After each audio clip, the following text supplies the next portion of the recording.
Been lit, boy.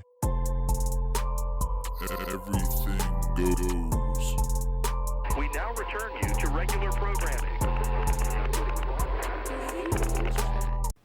All right, tonight it's a special treat on Everything Goes. We have the best defensive-minded coach in the NFL, Mr. Wade Phillips. How you doing, Wade? I'm doing all right. Yeah, it's like everybody, we're kind of stuck, but it's Groundhog Day every day. It seems like. How is Houston right now? Obviously, Texas has been getting a little hot lately Yeah. with the COVID and everything, which we experienced early on. But how you guys doing down there?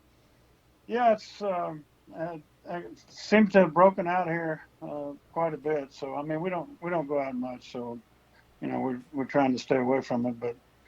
But Texas overall Texas is one of those states that's having trouble right now. So hopefully we'll get that straightened out.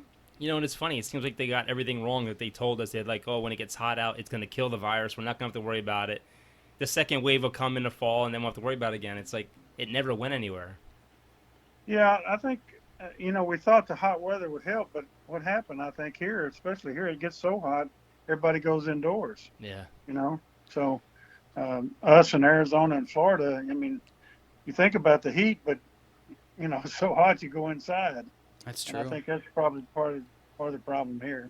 Well, Wade, since we're talking about COVID a little bit, how do you think that the NFL is going to do with everything that's going on with COVID? Do you think we'll actually have a season? Well, I mean, they've got their plan, certainly. And I know Major League Baseball and basketball have their plan, and I think they'll look at those and see how, kind of see how that goes. But you're talking about quite a few more people.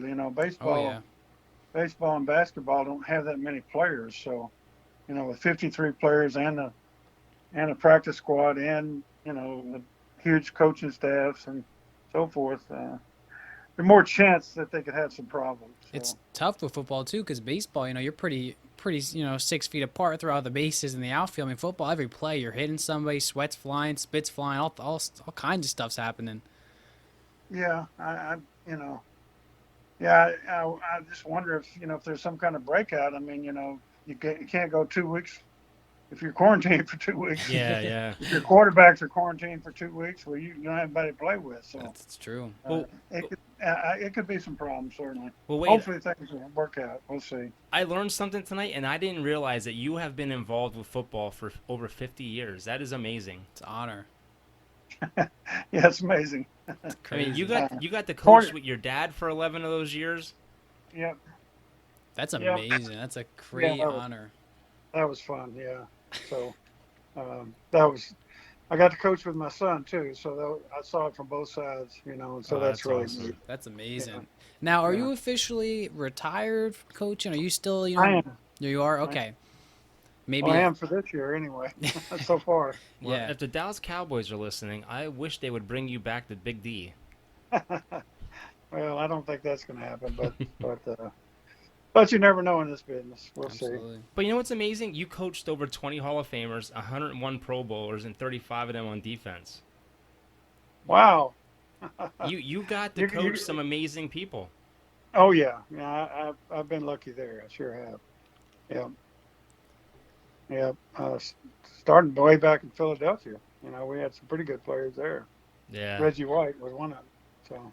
Now wait, since you've been coaching a long time, you've seen the change of football, how it's going over the years. How tough is it as a defensive-minded coach to prepare for a season when the rules change, when contact changes, you can't hit the quarterback a certain way?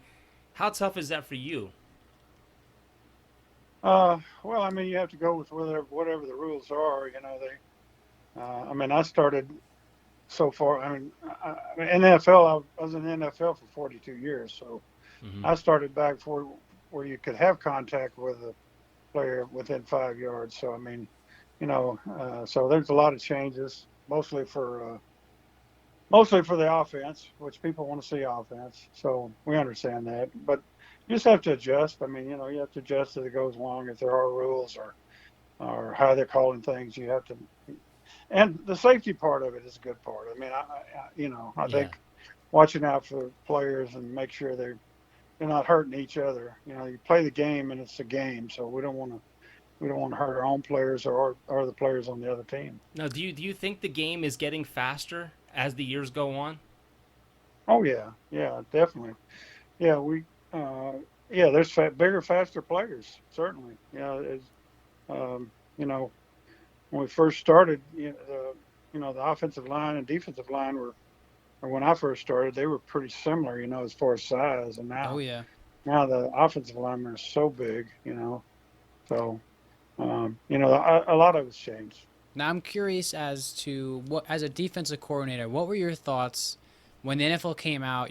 Obviously after the Rams and Saints game, pass interference could have been called. It didn't get called. But they came out with the rule to replay pass interference, which in my opinion it did not go. I feel like it was never overturned. It was a crazy rule. But do you like rules like that they're trying to change? Put more into the camera, almost like baseball does. Well, it didn't work, that's for sure. No, yeah. So, I mean, that's the big part. It would, I guess it sounded like a good idea, but you can't. I mean, you just can't look at every play because that might be holding. I always think there's holding on every play too. Oh, definitely. I As bet. a defensive coach, you think that. So I mean, it's yeah, a human element's always been in it. If you can help it some with replay, I think that's helped the game some. But to replay every play and every pass interference and especially subjective things like that, where there's no clear cut, whether it was or whether it wasn't. I mean, that one play was probably egregious, but you just don't find many like that. Yeah. Oh yeah, definitely. I'd agree with that. Wait, what is so special about your defense? I mean, you run the 3-4 defense, but everywhere that you go, whether It's it's been good. Dallas, whether it's Houston, whether it's Buffalo, the Rams, what twist do you bring to it that you bring the best out of those players and your defense is always one of the top in the league? Well, I think it's, first of all, I think it's the teaching progression. If you have a good teaching progression where you can teach it quickly, because those places you mentioned, we turned it around pretty quickly, and we did all right with the Broncos too. Yeah, I mean, you won a Super Bowl, so Yeah. it's pretty good. Yeah, and the first year. So, but it's teaching progression, I think, and I like the 3-4. I've been running it for a long, long time, and I think there's really good things about it that help you play a little bit better run defense and really pass rush. So we've always kind of stuck with that. Now, are there ever times as a coach, you have a game plan set for this coming game, you've been watching tape, and that first half, it just does not go your way. They're scoring touchdowns left and right. As a coordinator, do you go in that locker room and just talking to the guys completely try and change the game plan as quickly as you can, or do you just stick with your gut and just hope that it's going to work out? Well, you have a game plan going in, and certainly, I like to stick with the game plan that we've decided as a staff. What's the best thing to call against, this personnel on that down and distance. I mean, we work a lot of hours to try to figure that out, and then go with what we think is going to be the best thing. So you don't want to get off your game plan too much. Now, obviously, if things aren't working, there's always adjustments you can make, and I think that's I think experience sometimes helps with that, but I think you have to have a feel for the game and make adjustments as they go. So Yeah. I mean, we always talk to them when they come off the field as to what happened the last series, and then we're talking about as coaches. Well, we've got more than one thing to call on 1st and 10. So I mean, we may say, hey, we thought we'd go with this, but we need to go with this other call. So Yeah. it's adjustments as you go along, I think. Now, Patrick Mahomes just signed a mega deal of the century. You have guys, young quarterbacks like him, Lamar Jackson, Deshaun Watson, even Dak. How do you stop something especially like Lamar, somebody that has a cannon of an arm, but can go out there and run 100 yards per game? How tough is that on your job to find a good game plan to stop that kind of quarterback? Well, that's something we haven't seen very much overall in the NFL, because I was with Michael Vick. I mean, he was great for a while, but then he broke his leg, and he was gone. Yeah. I mean, if they scramble a lot, even Cam was MVP. Yes.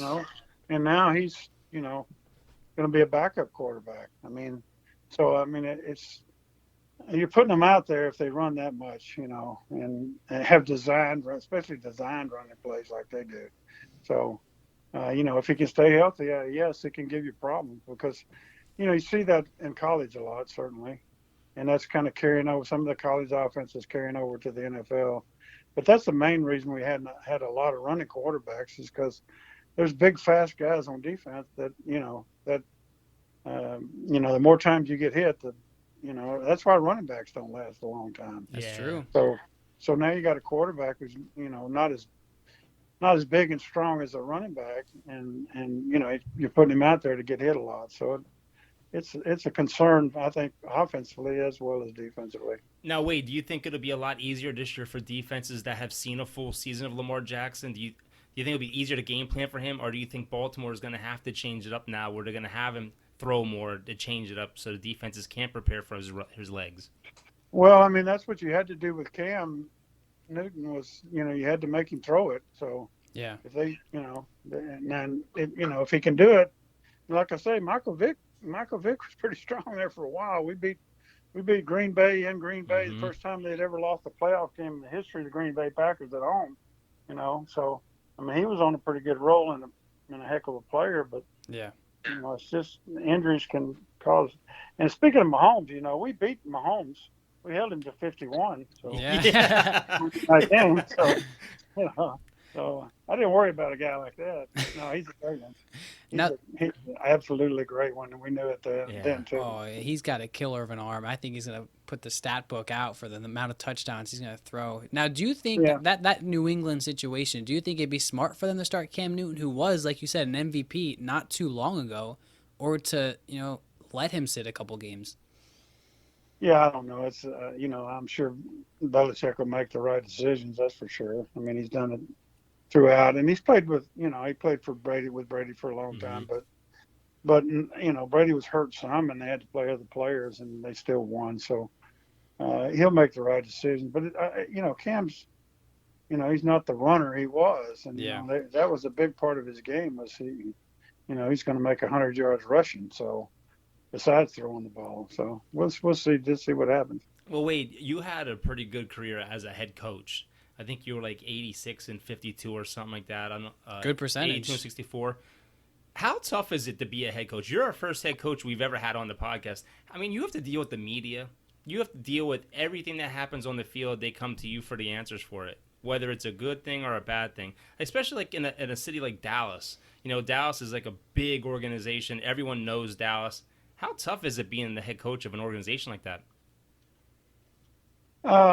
Well, I mean, you're always trying to do your best no matter what you do. Mm-hmm. But, yeah, the media certainly is on the head coach as to, why this didn't happen or, to explain why, we didn't win, basically. Yeah. But it's still a win-lose game, and, it's you get asked a lot more questions as a head coach, but you still live it if you're assistant coach, too. I mean, but the head coach really has the headaches and the more problems, and the behind the scenes stuff is probably more than the media because a lot of things happen that people don't know about, and you got to work those things out because you got a lot of players and a lot of different things happen, or somebody gets arrested, or just all kinds of things can happen. Oh yeah, absolutely.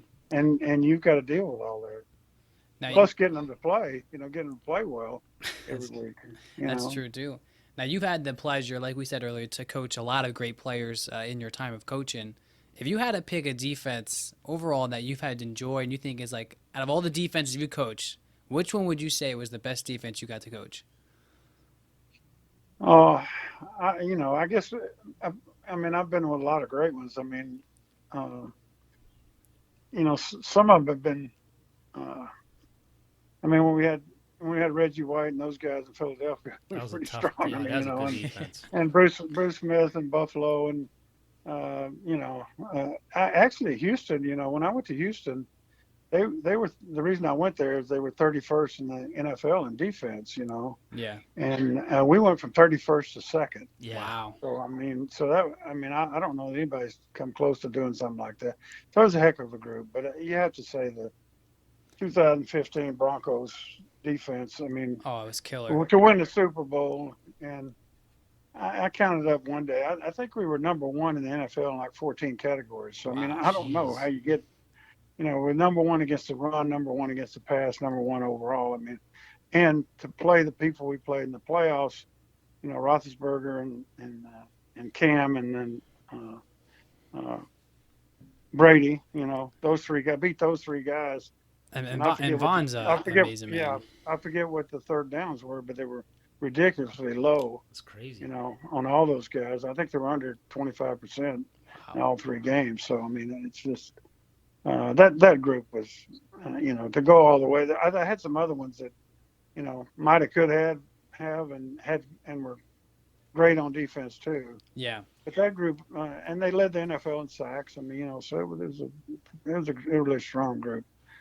You know, I think one of the best. in the 90s, you know, you saw basically the same teams that were really dominant. You saw like the 49ers, the Cowboys, the Buffalo Bills were always there. How tough is football today? Because like you see the turnover in football, you're not going to get the same roster every year. It's quick. And we just had Rob Ryan on last week, and the Saints let him go after having 3 winning seasons. And you just had 3 great seasons with the Rams. How tough is it as a coordinator to constantly put a good product on the field when the product's not always there? Well, I mean, coaching's tough. I mean, it's you know, like my dad said, there's 2 kinds of coaches. Ones that have been fired and ones that are going to be fired. So, you know,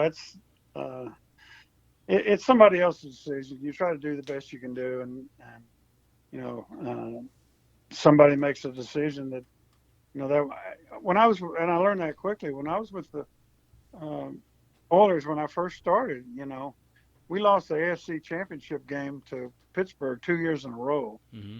And the Steelers won 4 out of 6 Super Bowls.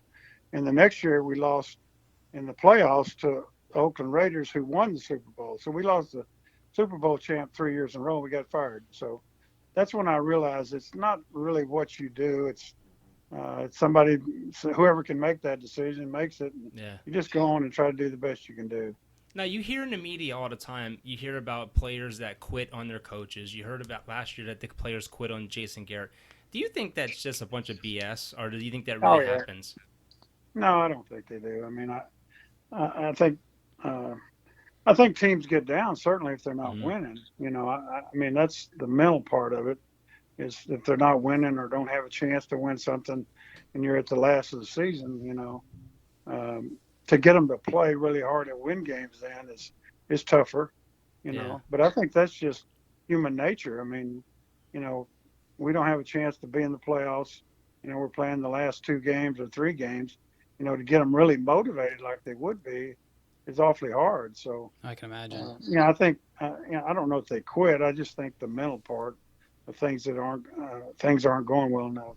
You know, I've been an interim coach 3 times, and interim head coach, and you know, it's the same situation. I mean, you know, they fired the head coach, and so you don't have a chance to win. So how do you get them to win? Well, it's tough. You know, it's tough to finish the year. Just try to get them to play as hard as they can play, and try to get them to play a little harder for their job, I guess. But they realize that coaches are going to change. You know, so you may not have anything to do with, you know, that team the next year. So you don't have a lot of say-so as an interim coach either. Now, do you think with all this COVID going on, and I asked Rob Ryan this last week, do you think that this is going to affect all those new coaches that are coming into teams with their game plan? Well, I mean, they didn't have the off-season program that you normally have, you know, the OTAs. And so, now, like I said, when we went to the Texans, we didn't have, well, there was a strike then in the off-season. And so we didn't have any off-season.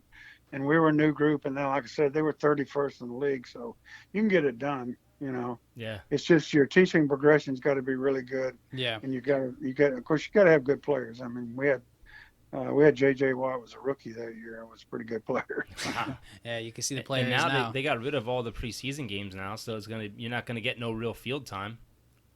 Yeah, I think it's going to be tough on the new guys coming in to be able to evaluate. Because that's how the new guys get better in preseason. I mean, the veterans you have, I think whoever has a veteran team has a big advantage because Yeah, you know what those guys can do. Yeah. it's gonna So be. you know it's gonna what be you very can count interesting. on.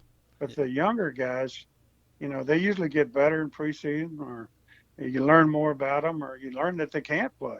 You Mm. know, Yeah, it's gonna be very there's been interesting. There's been first round picks that can't play.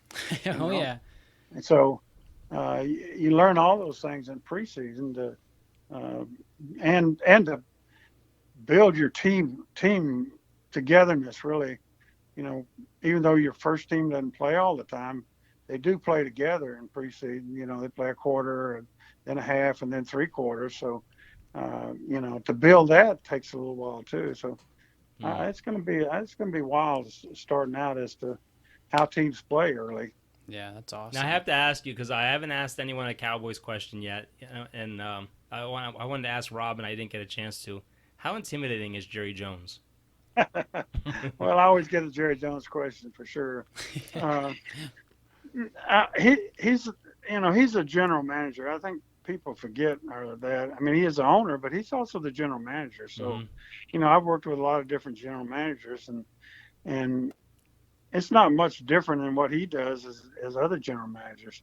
Now, I think uh, he's done it for a long time, and he has his own ideas, and he makes the final decision on players. But a lot of general managers do that. Yeah. So I just think people aren't used to the owner being the general manager, Hmm. and being that much involved. So, Do you and think? therefore, if you don't win enough, it's also the general manager. Well, you can't fire him. So, Yeah. But do you think he still has as much control as he used to, or do you think his son oh Steven yeah, and Will McRae have it? no, no, I think he does. I mean, I'd be surprised that he let go. I mean, and you got to look at it and say, hey, this guy owns a team and he wants to be a part of it. So, Yeah, Yeah. it's a I good mean, thing. more power to him there. Well. Now, Jerry Jones is a great family guy. Mhm. His whole family's in it. Stephen and Jerry Jr. and Charlotte, they all work and together, with the Cowboys, and they're a real strong family, and they include you in their family. And That's that what was I've really heard. the I've one heard that. nice thing about it was they took us in. In fact, I tell him, I told him, I said, don't send me any more Christmas presents. He sends me a Christmas present every year. So don't do that. I mean, you don't need to do that. But What kind of they Christmas still gift is do. Jerry Jones sending? They send usually the balls you hang on the Christmas trees. Oh, Oh, okay, There's okay. okay, that's special sweet. there's special ones. I mean, they're pretty neat. So That's Well, you awesome know what I though. love about Jerry yeah. Jones though is the one interview I heard him when it was like 2 years ago when he were out in Oxnard. He said, "I could be anywhere else in the world right now, but I chose to be here with my team." Oh Which, yeah, which as an owner, yeah, you love to see that. yeah. Oh, he loves his team. I think the only negative is Jerry wants to win the Super Bowl every year, Hmm. and if they don't win the Super Bowl, he's really disappointed. Yeah, And I think it's great to have that kind of goal, but you're not going to win the Super Bowl every year. Nah, no, it's not it's every In year. fact, he tough. hadn't won one for a long time. Yeah. So They have the team uh, to do it. They do have the team to do it. yeah, they have a chance certainly. But Yeah, they've got a good group, and they've got. I think they've got enough veterans on the team that they don't need the young guys to come in and make a difference for them. They've got veteran players, offensive line, running back, quarterback, so receivers, so yeah, Now um, I see on Twitter before we let you go. I see on Twitter you have like a school where you're giving away all your defensive secrets. yeah, they don't have anything in college that really teaches you how to coach defense or offense, but defense, and so what I wanted to do was put together something that that you can uh, it could help coaches or anybody really yeah. Yeah. learn defense and then because my dad started the numbering system, the 2 technique, 3 technique, and all those things. Oh, wow. That's all explained in it. And then we came up with the personnel, which is 11 personnel, 12 personnel, 13, 21 personnel, those things. So we came up with that. So we call it the numbers defense, and it's numbers, capital N and capital D, numbersdefense.com. And you have to, it's a course, and therefore you have tests, and you can't go to the next section until you pass the test. Wow. And you have to have 93 to pass the test. So it's not just barely pass. You have to know it. So That's smart. That's smart. It's really so smart. You and, can and have we've gotten good reviews from it. A lot of the guys that have taken it, and but I think you need it in college. I mean, definitely. because you don't, and guys don't, you don't have to have played football. You can love football and be a part of it and learn defense and coach it. I mean, there's no reason you can't if you don't have to play.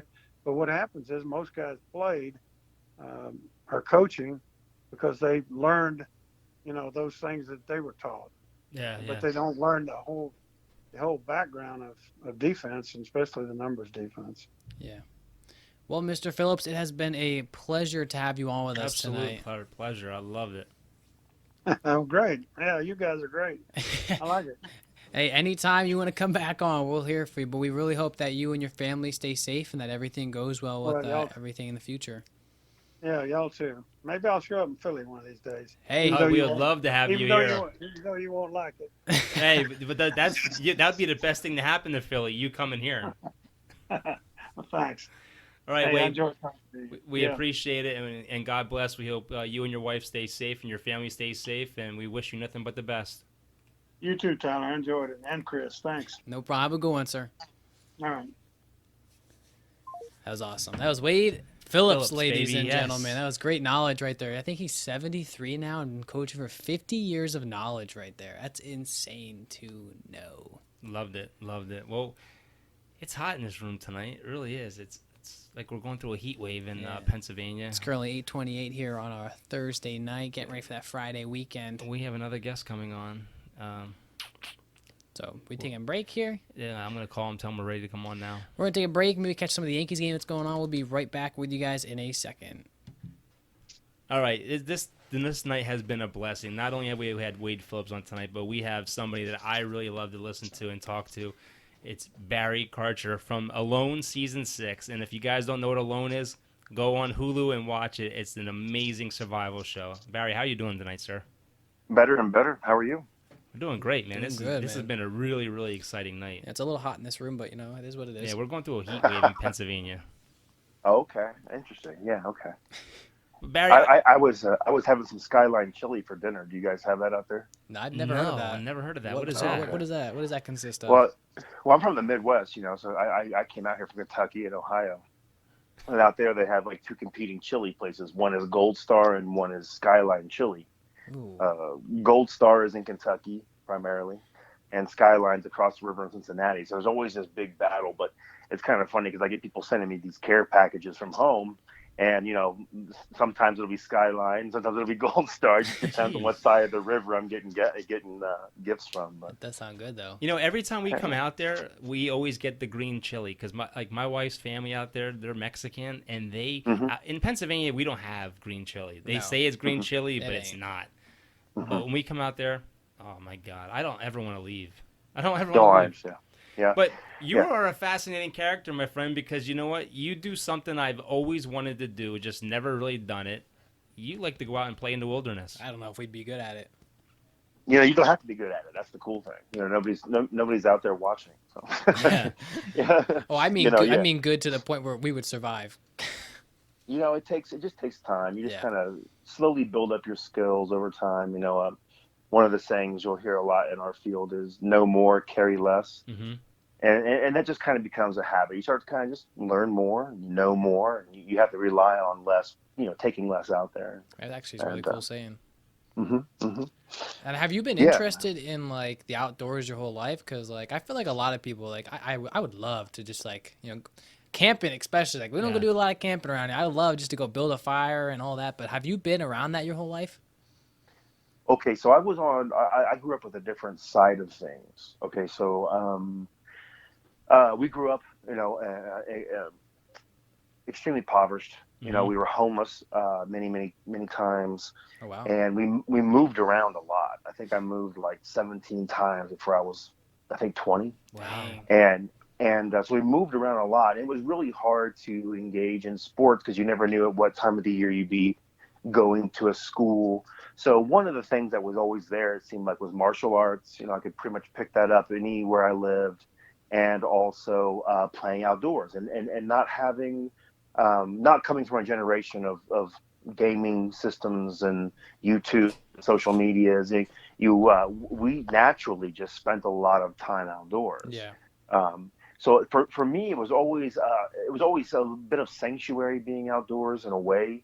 I didn't grow up in the safest and the best household, and for me, it's always been a place of peace, some place I could get out and just kind of do my own thing.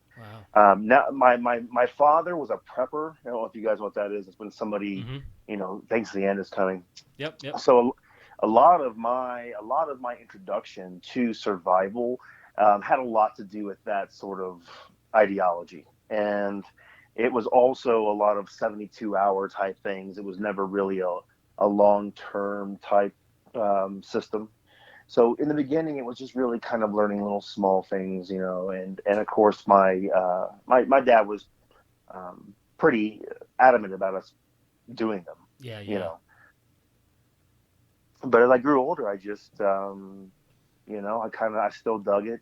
I got away from it for a while, only because I didn't really feel like I was getting the most out of where I was living currently. Mhm. It was all pretty much the same. But it was really when I moved out here to Colorado about 6 years ago that it all really came together for me, and I was really able to dive into it. And it became extraordinary because Colorado is just such an incredible area of abundance. Beautiful. Absolutely. You know what's amazing? The last time, like in Pennsylvania, we have hills. You guys have mountains. We have hills. We don't have mountain lions. We don't have rattlesnakes near us. Like we have bear. We have deer. We went out there and we went hiking. We did Horsetooth Rock, Horsetooth Falls. We did Arthur's Rock. We did Coyote Ridge. When you see signs that says how to prepare for like a mountain lion, it's absolutely intimidating. And like when my son and I went on a few long hikes, you start to freak out because you don't know if there's a mountain lion watching you. And that's the whole thing that's in your mind is like, this could be the time, man. That's the only real fear I have in the backcountry. That and exposure. Mm-hmm. Like those are my two biggest fears. But a mountain lion, oh yeah, no, I'm extremely scared of those things because if you happen to see one, it's already been watching you for a very, very long That's what time. they say. Yes. Yeah, it's crazy. And I know they have something like a 30-foot leap, like they can leap that distance. I mean, Wow. that's crazy. I'm pretty sure they go right for your throat too, if I'm not mistaken. Well, the back of your neck. That's why you'll find a lot of people that kind of have taken that technique of sewing fake eyes into their hats and their beanies. Gotcha. Because it gives the illusion the cat is always thinking it's being seen. But I have a really great friend. His name's Travis Kaufman. He also lives here at Fort Collins, and he was the individual who was attacked. Horsetooth.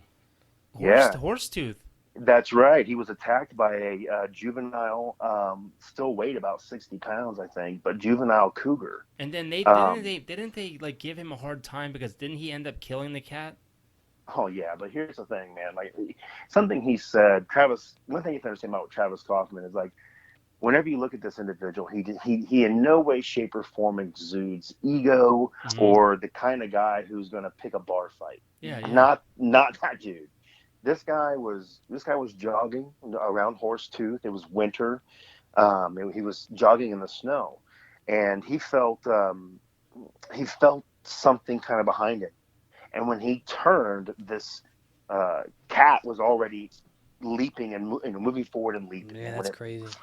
So yeah, he caught flag for it. But one of the things he says that was so brilliant was he goes, a lot of people ask me if I regret, any of my decisions that I made. And he goes, I think what's entertaining is they really think I was making decisions. Like I was Jeez. fighting for my life. I wasn't Yeah. making, there was no decisions being made. There's no He was time to think. You're trying to right. survive. Well, he said this. He goes, my biggest concern was that mommy at any minute, mommy cat was going Oh, to, yeah. at That's any true, minute just too. hop on me and finish me off. And so, something else. I think he had a 6 mile self-extraction from the backcountry. Did he get You banged up know, or anything, or was like, did he oh get? yeah, man. Oh yeah, he got clawed across his face. Wow. How Um, did he kill the cat? Not to get in that or anything, but did he have a weapon on him or anything like that? no, that was something that was really interesting. He rolled down a hill with this animal. Oh my gosh. And what had happened was whenever it first came at him, his reflex was to put his hands up. That's what everybody does, and that cat latched onto his wrist. I'm sorry, Travis, if you're listening. I'm telling your story, but he talks about how whenever they went down the hill, he grabbed a rock and he tried to hit the cat with it, and every time he did, that cat would just bite down harder on his wrist. He goes, Dang. he could hear in his wrist. It sounded like piano strings. With the Oh, jeez. Oh, so and then I know he picked up a stick and he tried to stab the cat with it, but it was a rotted piece of wood. It just obliterated. Finally, what he was able to do was get a advantageous position where the hind legs weren't shredding him up, and he was able to choke the cat to death by leveraging his leg across its neck. Wow. So Imagine having that story, man. I killed a cat with my legs. You know what's funny? We were hiking down Arthur's Rock, and there was this hunter and his daughter coming up. They were hunting turkey, apparently. And I thought it was odd. Like, we're on a trail, and this guy's walking towards us with a shotgun. So we started talking, and we were talking about the mountain lions and stuff. And as we're talking, there's like a herd of deer down below us. And I was like, well, where are the mountain lions? Are they usually in this area? He's like, wherever there's deer, there's usually mountain lion. I'm like, oh, my God. yeah. That's crazy. One thing, twice I've had an experience where I knew that there was a cougar around, and both times it was because there was a limb of a deer. One was laying in this bit of tall grass, and another one was actually in a tree. And I was like, holy smokes, if there's no greater sign that you're in cougar country, like, yeah, but I absolutely, I worry about those things. Well, you know what? Up at the top of Horsetooth Rock, right before you get where you can climb to the top where the rock is, there's a cave up there, and it's elevated, and it smells like cat piss in that area. Yeah, I know, man. I wouldn't surprise me. It really, really wouldn't. Now, Oh, sorry, go ahead, finish it. I'm sorry. No, that was all I was gonna say. Being an outdoor guy, I have to ask the question. There's a lot of people out there believe in Bigfoot. You go out there in different parts of the state, and you camp out at night and you hear Did you some see stuff. Bigfoot in Canada? Like, you ever experience some crazy thing at night when you're camping out or something? You might hear a knock, or you might hear some big branches moving that you're just like, that is something big out there. Well, sure, but my first thought never is Bigfoot. Fair. It's a little more down to earth. But I will say this. Okay, so I'll say this. In the Arctic, that was extremely weird. Yeah. I tell you, there was I like the this conversation already. Okay, so no, I want to say that you understand. I was extremely malnourished and in the grips of my starvation phase out there. And I remember I was laying there one night and I began hearing children's laughter, like running. Oh, jeez. Now listen, here's the thing. I knew it wasn't real. I was like, no. I'm like, it's not happening. Like, I know it's not real. There aren't children playing in the woods. But it didn't stop me from hearing it. Yeah. Does that make sense? Oh, yeah. And I tell you what, that was probably one of the maybe 3 nights when I was really, I don't know, I had tingles most of the night, just kind of scared. And does that scare you at night? Like you see these shows like Naked and Afraid where a partner taps and they're in the heart of the jungle and you're by yourself. Like, I personally, I don't think I could be by myself in the middle of the jungle, in the middle of the forest. But what he was on alone. No, I know. So I'm getting that. So there was nobody around. Do you ever get the feeling like I'm freaked out? Like, there's some weird stuff making noises. Like, is there a camera crew close by that you could be like, hey, you guys want to bunk with me and keep me comfortable? No. That's why it's called alone, man. So I'll be honest with you. Okay, so whenever you're alone and what your mind begins to do is it starts trying to make sense of everything. Yeah. Okay. It's starting to understand, like, why the hell? Because everything has been theoretical up to this point. Yeah. And now it's reality. And I've often said this. I go, I refer to when people say my life flashed before my eyes, right? What scientists have, how they've explained that is it's your mind trying to wrap itself around this death moment, this moment of death, Yeah. and it's going through its Rolodex, trying to find Mm-hmm. an answer that doesn't exist. So whenever I was out there, my mind was going through all these memories, trying to make sense of things, and that became a big problem, because whenever you're out there, you're in true isolation. You have absolutely no distractions, and I mean it, guys. Like there was nothing to distract me from the present moment that I was in. Wow. But your mind goes back to these memories, and these memories come back with smell. They come back with sound.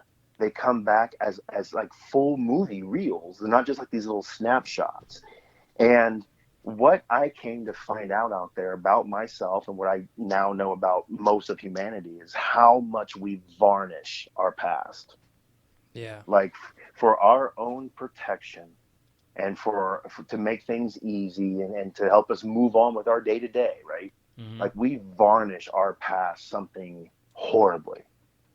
And what happened to me out there was, as I began to strip off this varnish and these memories began to come back, I began to realize how many toxic people I was putting on a pedestal in my life. My mother being one of them. Yeah.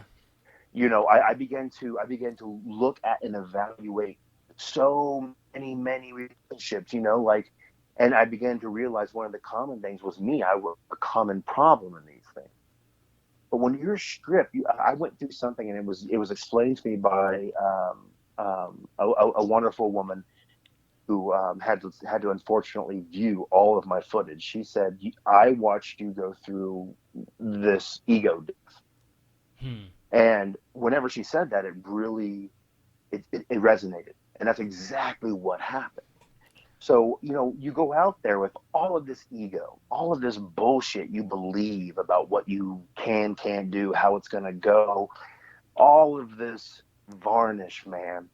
And then whenever it starts to get hard, and it gets hard, you know, you start to really find out about yourself. And it doesn't always mean you're going to like what you see. Well, You know what I mean? for those of you that don't know, out in podcast land, there was like 20,000 people that put applications in for this I guess the final 10, correct? Only 10 That's of you right. went out.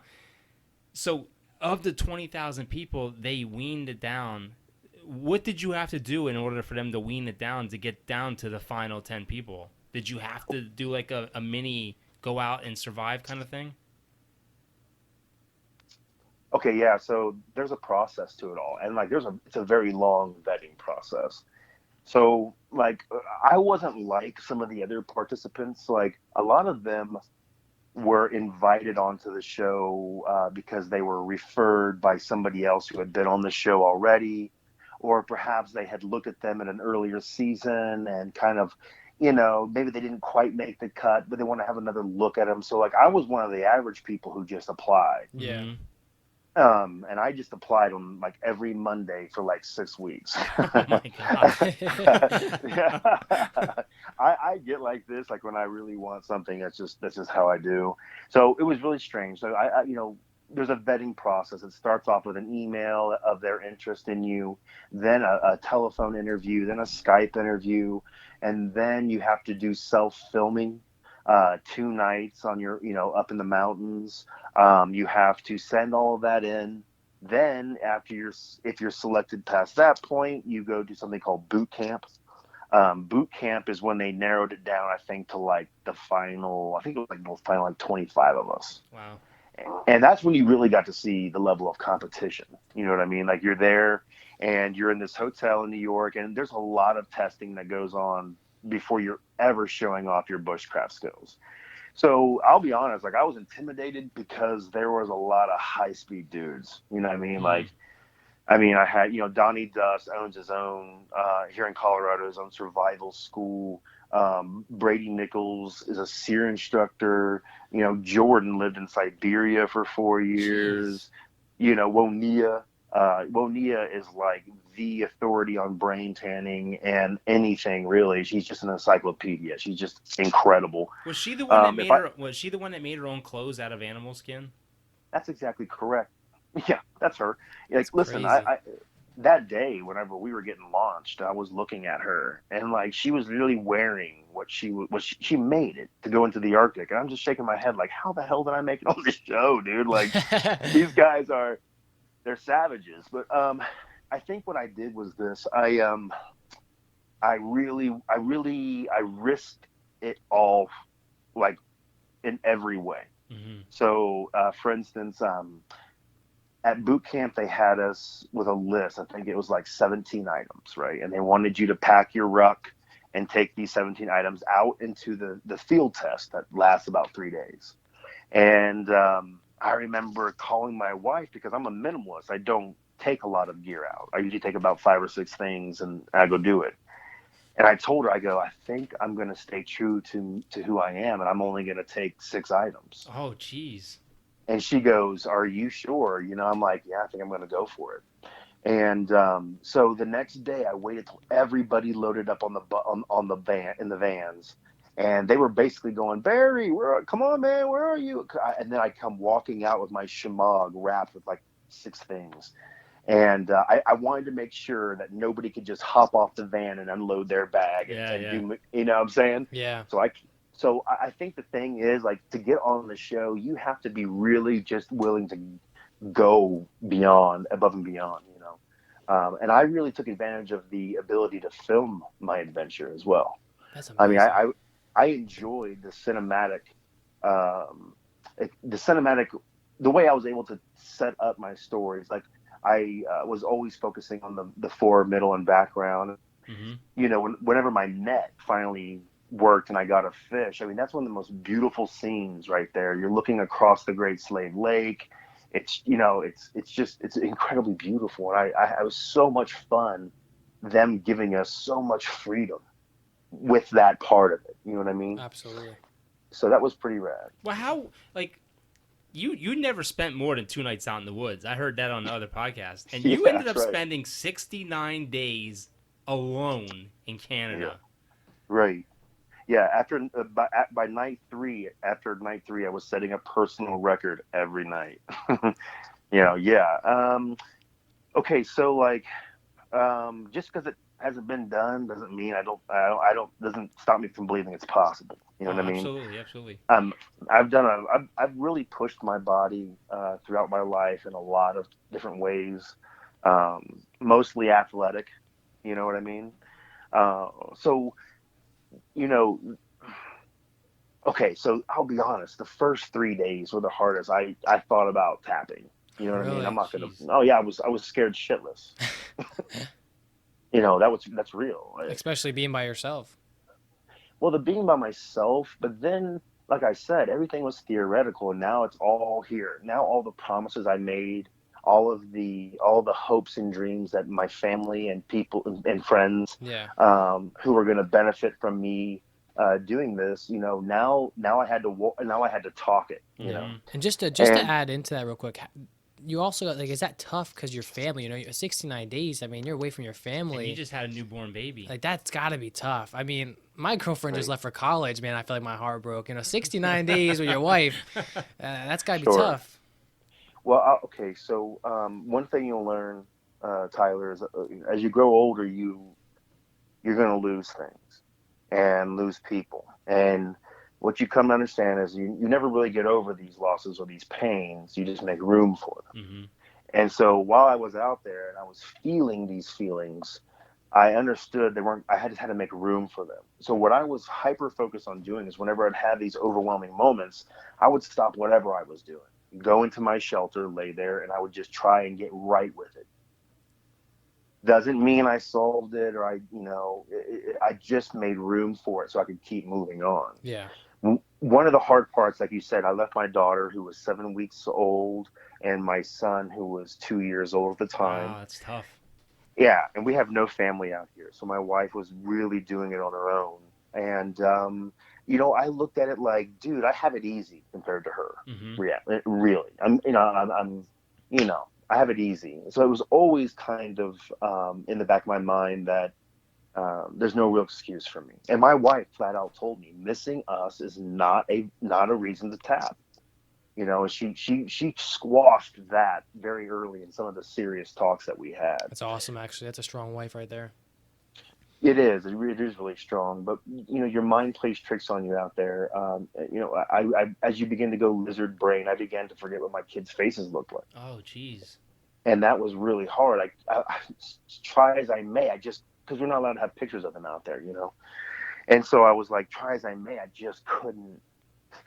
I couldn't. That's crazy to think about, man. Wow. Yeah. Now, Barry, how did that work? Like when they dropped you off. First of all, Ty doesn't know about this, but you forgot your hat on the helicopter, and he brought the helicopter back and gave your hat back. If you didn't have your hat, do you think you would have stayed 69 days? Well, I think the hat was important for a couple reasons, right? Like I would not have wanted to be out there with one single thing missing, because at that point in time, like you need a lot of small victories quick. Mm-hmm. You know what I mean? So the last thing you need is, holy moly, my thick cap is gone. The other thing is this: we got into some really extreme freezing temperatures. I remember my wife recorded the Yellowknife temperatures, and where they were at Yellowknife was like -38, -40 overnight. Wow. And so I remember when it became a real problem. I was in my bag, and I was awoken by what felt like I had two stakes on my face. You know what I mean? Like on my eyes. Like I'd just been, you know how they used to put those on black eyes? Yeah. And then I was like, why are my eyes so cold? And that's when I began to realize that the thin eyelid was not enough to prevent my eyes from beginning to Freeze. freeze. Oh my Yeah. God. Crazy. Yeah. Wow. So I had to roll my eyes around in my orbital socket and let that heat kind of get my eyes warm. But what eventually had to happen was I took that big thick cap and I started just pulling it over my nose and my eyes to protect those parts that were exposed throughout the nights. Yeah. Now, when they drop you off, like, well, first of all, when did you know where you were going? And when they drop you off, do they say you have to stay in a certain area? Like, you can't go wandering around and find other contestants, can you? No. Okay, so no, you have no idea where you're going. What happens is this: they basically put numbers 1 through 10 in a hat. Everybody pulls it out, and that's your number. That's all you know, and they write it down.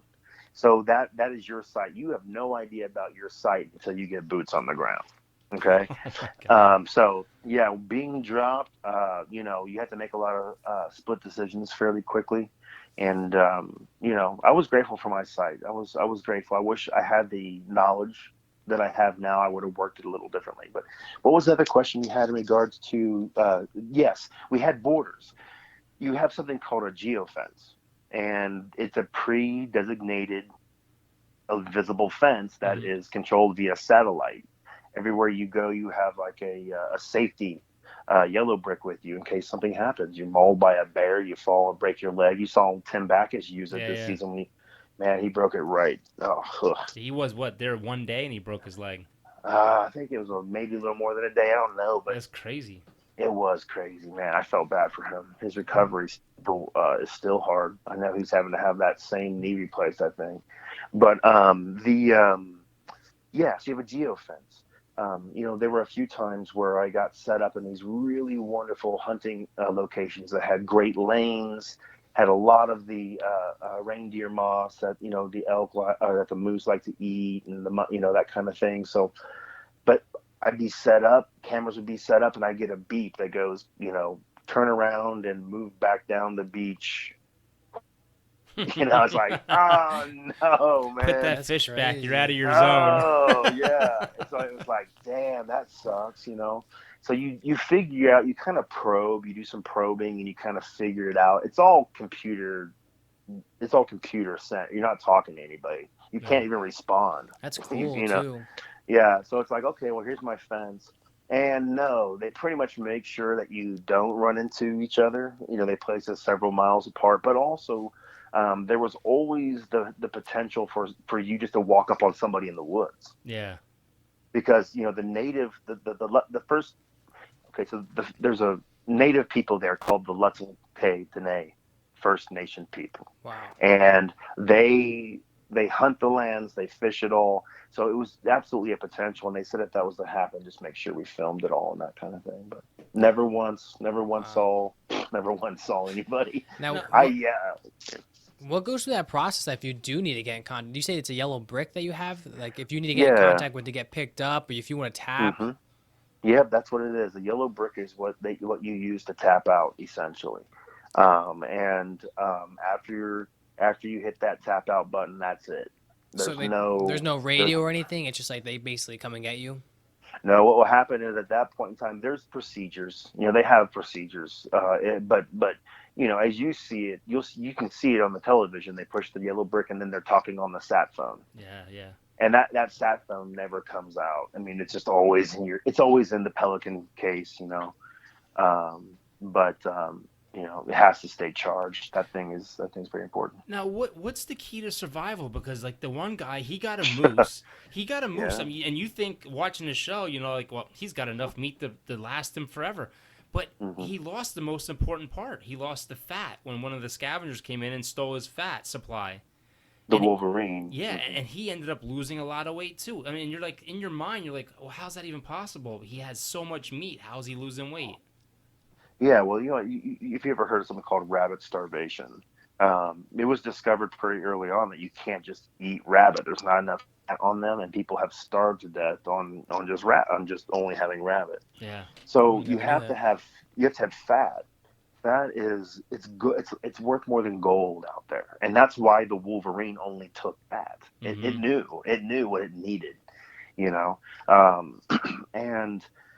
There's so much fat to be yielded from an animal that size, whether it's from the tongue, the kidneys, the belly, even the brain. I mean, like it's there, and I bet it was very disheartening to watch that leave. But I can also understand that's why Jordan turned right around and pulled off one of the illest things I've ever seen. Mm-hmm. He shot that Wolverine with the bow. Yep. Pegged it into the ground, then ran back, grabbed his axe, and just dispatched of that Wolverine with an axe. I mean, dude, I was sitting there, and I watched it for the first time like everybody else did. My mouth was just wide open, like, what did I just see? Because I'm from Kentucky. You'll hear people say, let's go whitetail hunting. You never hear somebody go, let's go get a Wolverine. You know what I mean? Yeah. Definitely don't hear it around here. Yeah, that was new to me. I was like, damn. And that's why losing to somebody like that, it takes the sting out of it a little bit. Because I've said this before, but I feel like anybody who stepped in the ring with Muhammad Ali and lost, I doubt they regret the fight. You know what I mean? Like, exactly. So that's the way I feel. It was well worth the fight. And what you ultimately understand is that there was never any competition with anybody else out there but ourselves. Mm-hmm. That's it. It was us. I mean, you win or lose, it's on you. So, it was hard at first because I'd never really failed at something I'd given my all to. Well, what was the turning point? Like, did it get hard once the lake started freezing and there was no access to like the fish and everything? Man, I'll be honest, dude. It got hard like after week 1. Because along with the geofence, we have a lot of regulations in regards to what we can hunt, how we have to hunt it. Oh, Jesus. What we can trap, how we can trap it. So you're not out there just freaking, setting one half of the forest on fire and shooting whatever runs out the other side. There's rules, but it's the closest thing that you can get to a true survival situation. Mm-hmm. And so, it got hard right away because you realize, damn, I can't just do all these redneck things I used to do and be successful in the woods, Yeah. So you stick to the guidelines, and what really I think saved my bacon was whenever I found those tin cans and I was able to manufacture some fishing lures out of them. Mm-hmm. That was a nice little turning point because the squirrel that I put, that arrow through its ears, Yeah. My they're wife didn't like that, by the way. I know.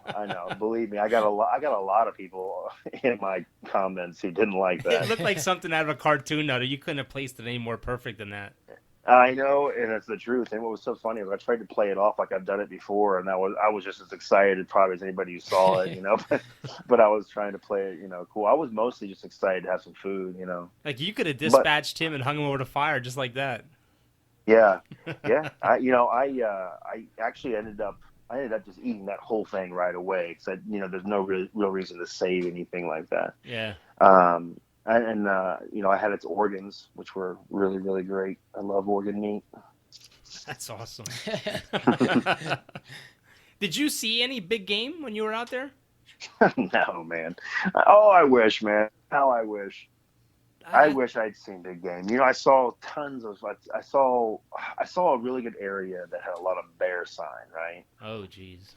And I was really hopeful. I hunted that area for a long time, just waiting for this thing to come back through. It never did.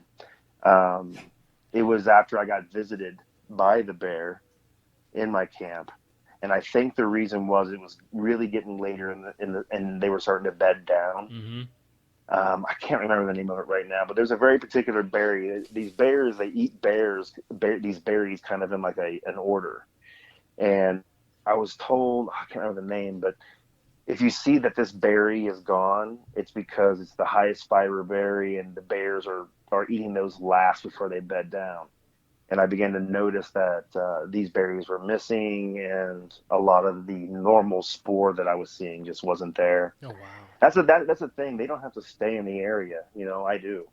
Yeah, they can just, That's true. they can just head on out. So it was a little tough. How many of the 69 days did you go without food?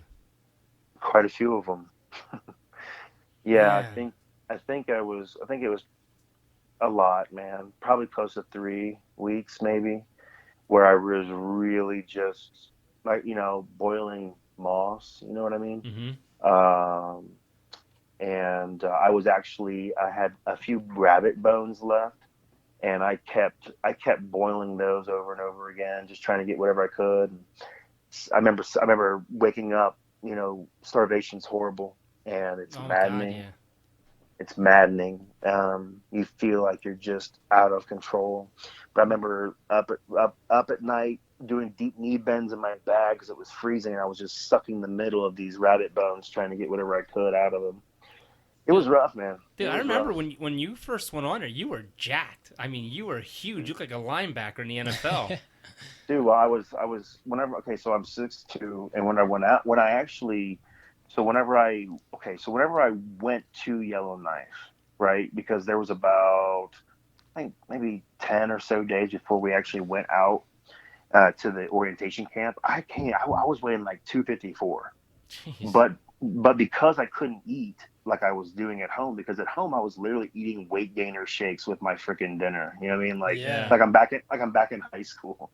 And but by the time I went out to the field the day of, as they weighed us when we were getting ready to be shipped off to our locations, I dropped to 240. So and then of course when I came out, it was I was 158. Oh my God! I didn't know you weighed that 158. 158. I know they made. How depressing was that? I mean, they made you leave. It wasn't depression, dude. I'll be honest. I was confused, man. My brain wasn't working right. There were a lot of times I felt like I was drunk. I was slurring my speech. I was hiding medical conditions from them because I didn't want to lose. Yeah. I thought when you get out there, you really create this pattern of thought. Well, it could be tomorrow. It could be tomorrow. It could be tomorrow. You know what I mean? Like, and you just kind of either you fall into that mindset or maybe you don't. I did. So, I was hiding these conditions. I was having dizzy spells when I would stand up. And then, of course, I began to have breathing issues at the end. I couldn't. Man. when your body has gone through its fat, it begins to attack muscle, and that includes heart muscle, diaphragm, like all of these That's things. crazy. So whenever they pulled me, man, it hurt so bad. I felt like the biggest loser, but at the same time, I was so glad it was fucking Dude, over. you did not lose, man. I wouldn't. Well, I wouldn't have. I I tell you mean, what. You put me out there at dark 30, I probably would have tapped right away. Someone give me a spotlight. I'm out.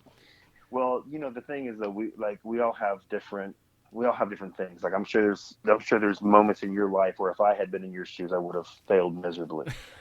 That's And true. but the thing is this is what I felt at the time was my shot to really to really kind of put a rocket underneath our future as a young family, my kids Hmm. being so young, and then of course helping of other friends and family. I have older children as well, and so for me it was a real big deal because I'd held so tight to keeping those promises, and that's what was keeping me out there. But whenever they pulled me, I was grateful because they were making the decision I couldn't even make for myself. I couldn't self-diagnose anymore. I remember them saying to you like you're risking like injuries that could affect you the rest of your life, and even like heart problems and stuff. Right. Well, when they had kind of had their eye on me anyway because of my weight loss. Hmm. I was, getting to that. I think I ended up losing over like 33% of my actual body weight. And as they were watching that, and they take very, very close care of you. They're not there, but they're doing all of the things to keep an eye on you. And they told us in the very beginning, look, we're going to let you run it and redline it, but the minute we think you can't, you aren't making good decisions, Yeah. we're gonna pull you. And I think to a degree, I always felt like, well, I had that safety net too. You know what I mean? Hmm. Like, most people maybe would not have gone through the starvation and all that like I did, or maybe they would have tapped early. But for me, your decline is so slow.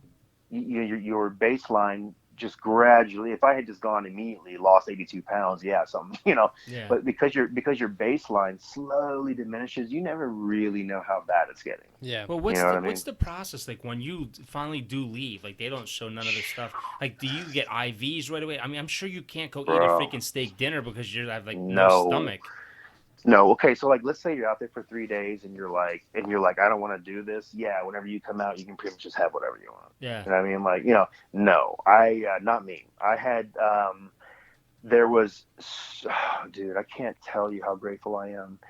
Okay, so ITV and the History Channel put together an aftercare crew of people that included nutritionalists, psychiatrists. Oh, definitely a Um, psychiatrist. I can only oh imagine yeah, like being out there by yourself for 69 days.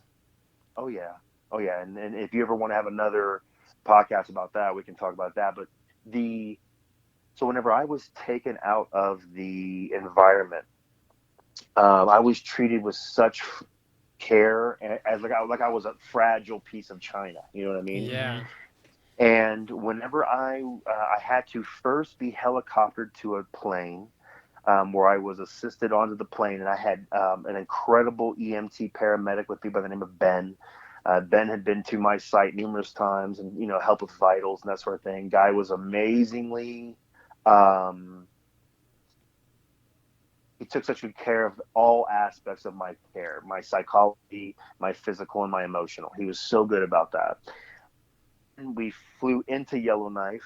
We landed on a tarmac, and I was greeted by this woman by the name of Jessie Collins. And I tell you guys, if there's ever been an angel, this woman was it.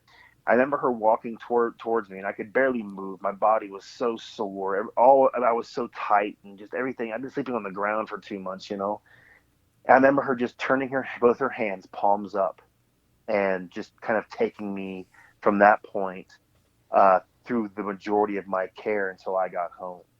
But Jeez. it was crazy to see things again. It was crazy to see chain link fences. It was crazy to feel hot air just coming out of vents in a car. You know what I mean? Like, Yeah.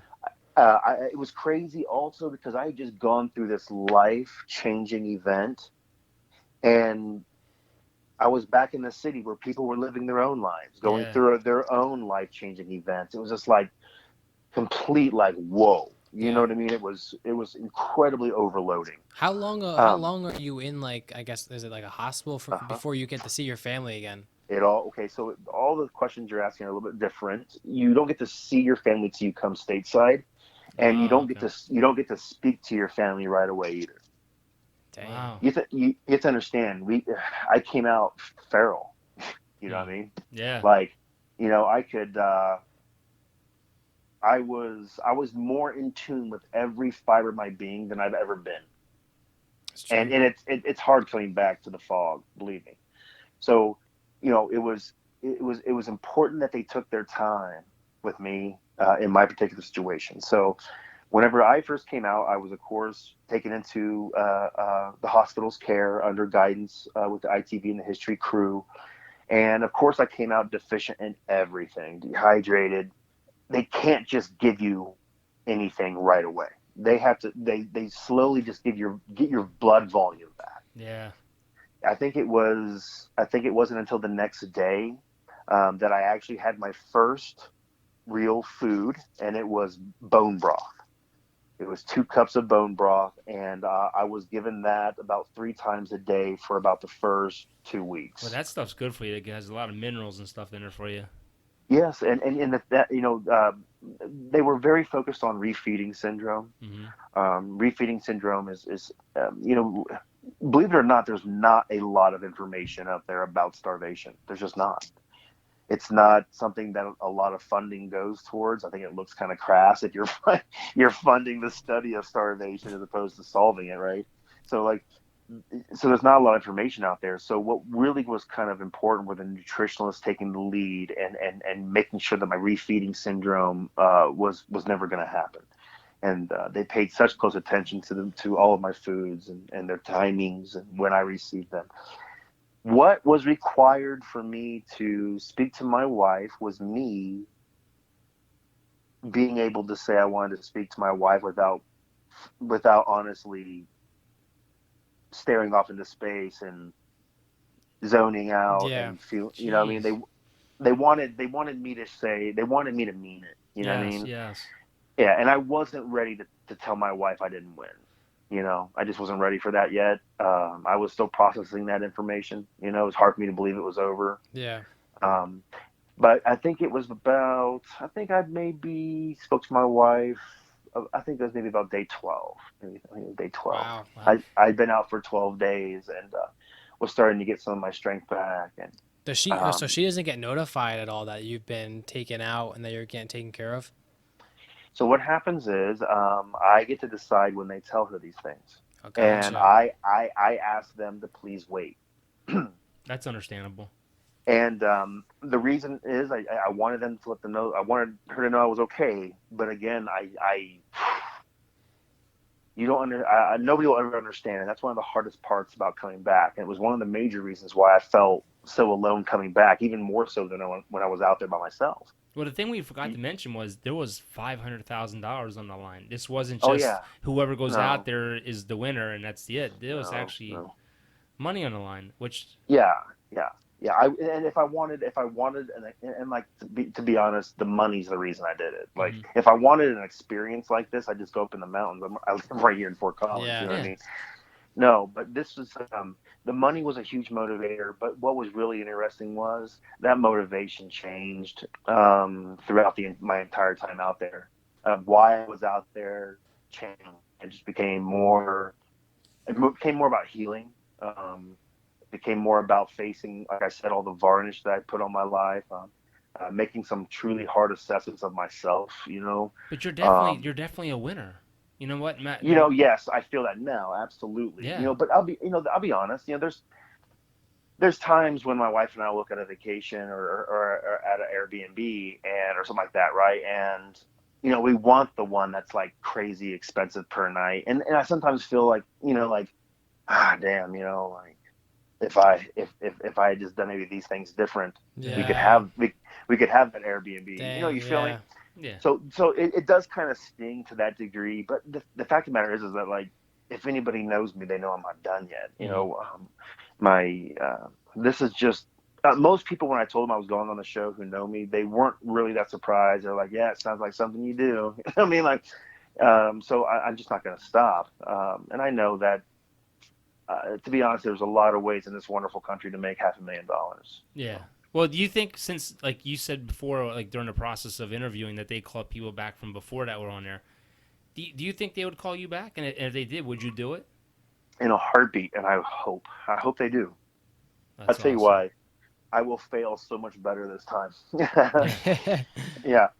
No, I mean, you have to understand.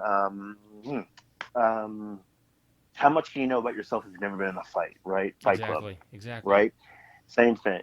I mean, what that did to who I am as a human being is priceless. And I will never fully be able to thank ITV and the History Channel for the opportunity. I mean, just be honest. Like, what they allowed me to do was life-changing. So yeah, why wouldn't I want to do that again? You know what I mean? Like, why wouldn't I want to see Second chance at it. Well, you know, to be honest, neat. You know, the 10 people go out there, 9 people come out without the money. That's something. Whenever I first was told that, I looked around the room at all these 25 people, and I was like, "Sucks to be them." Literally, it was such arrogance, you know. And there's something to be said for, you know, taking that kind of beating. The knowledge I've attained, the information that I now have, I could do a much better job next time, you know. Now you had no updates, like they don't let you know if anyone tapped, so you're just basically you're out there until they come and get you and say you're the winner or we're taking you off. Yeah, that's right. Like, either your wife or your significant other shows up and you get to go home, or you tap, or they decide, like they did with me, that it's just too far. You know, it's not worth it. Yeah. Oh, and that's how you know you win. They bring your significant other out. Could you imagine, like, you've been out there for 80 days? Am I hallucinating? What was the winner's name? He was actually Jordan Jonas. He was waiting for him to come to do his checkup, and his wife came around the corner, up behind him. Yeah, and like, did you see his response? Mm-hmm. It was like so nice. He's just like, cool. Yeah. Like, in my mind, like, I had played that moment in my mind over a million times out there because I had no entertainment. And it was always so dramatic. It was so full of love, and Possibly a couple picking my tears. Oh, lots of tears. Waterworks, bro. I have no problem with it. Jordan was so gone. Jordan was just like, really? Cool. We won? Cool. You know, and like, I think I was just a stud. I think Jordan was to the point where he was like, I'm home, you know? He was just so comfortable. Okay, and that's the difference. And that is truly the difference. I mean, okay, so a good woodsman, they say you could place a good woodsman in any frontier, any time of the year, and they'll be fine. And he is that dude. You can just you can put him. He's a good woodsman. He's just a good woodsman. And yeah, I mean, flat out, the guy is. If you want to learn something and you want to be like Jordan, just go to one of his courses, and you'll even see in the way that his information is digestible. The examples that he can give you, it's just so, again, another encyclopedia, you know. Truly incredible. Well, what's next for you, Barry? I mean, you live in the perfect spot to have your own survival training courses. I mean, man, I'll be honest, I don't want to do that. No? You know, I'll be honest, like there's so much more to me than survival, dude. You know what I mean? I don't want to also I don't want to be the guy who was on that TV show. You know what I mean? And that's it. Yeah, you know what I mean? yeah. Like so for me, it's going to sound crazy, but I have really, really been working towards an acting career. That's awesome.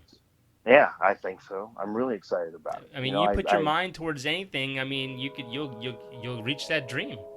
That's what I believe, and the fact of the matter is that anything I do, I normally put that level of devotion into, the same way I did with the show. You know, Yeah. I'm not really going to quit. I'm going to go all the way with it. And, That's good. you know, That's good to have. fortunately, the opportunities come. Yeah, it helps. It helps because I want people to know that their project is also important to me. You know, Yeah. and if I can commit to that, hopefully I can get the roles that I'm hoping to get. Dude, that's awesome. Yeah. Other than that, I just kind of do whatever I want. I of course I have to work for money. You know. Yeah. So I do things like that. Believe me, we do this. We do too, man. I know. We get a lot of guests on that say, "Are you gonna pay me for this?" And I'm like, "Man, we don't even get paid for this. This is a hobby for us, man." Yeah. No, I never asked that. That's crazy. I mean, we've had millionaire athletes say they want to be paid. I'm like, how will you pay me? Yeah, that's weird. Yeah. Pay me to listen to you. You know what? If I had won, I probably would have broke you off a little something. But hey, I appreciate that. we don't mean to cut you off, but it is late on the East Coast for us. Gotcha. Absolutely understood. We definitely want to have you on again because I think there's more to the story. Like There's a lot we could go into. Get into. Sure. Anytime. And like I said, I'm coming out in October. If you want to teach me how to make a trap or something, I would love to learn. I really would. I'll teach you how to trap an incredible IPA. How about that? Sounds good to me. But all right. we appreciate you, man. We really do. And like I said, definitely want to have you on again because we could easily talk 2 hours easily. Oh, easy. I know. We'll Tyler, Chris, just give me a ring. I'll be there for you anytime, and I appreciate the opportunity to be on the show. Absolutely. All right. Man. Thanks very Appreciate much. it. Have a great night. Stay blessed and stay healthy. All right. You guys too. All right. See ya. Bye. It's been a great night. It's 9:33. Thursday you know night. what? I know. Hot in this room. If this was a Friday night, I would keep talking. Yeah. But 4:30 comes early, Yeah. and it's hot in this 6 room. a.m. But my God, I mean, There's a lot I wanted to ask, but I was like, man, we're an hour and a half into this. It's going on 10 o'clock, man. we've had a very long day today. We've had I can't even think. Wade Phillips. We had the premiere first. Yeah. Beyond the Game premiere with the NFL and Jarvis Johnson. I can't even think, man. My brain's fried. And we had an awesome interview with Wade Phillips. And then Barry. My brain's not working. But this was a great night. And I definitely want to have Barry on again. And I could go into so much a lot. more. Especially with Bigfoot. With survival. I'd love to hear some scary stories that he's witnessed. Survival for me, it's always been something I love watching. I love watching survival shows. I love National Geographic, all those shows, and it's just something that interests me. We don't have the hills and the mountains and the stuff to do like we need to do around here. I couldn't be out there myself, but We're gonna end this. The Yankees are in a rain delay, by the way. Baseball is back. I love it. Yankees back. are winning Basketball's 4-1, getting back. beating those Nationals. There's a new hockey team, but there's a lot going on. We got another big athlete coming on next week, Next week. But just getting better and better for us, guys. Yes. Just keep sharing the love and support, and we hope you guys have a great rest of your week. Stay blessed.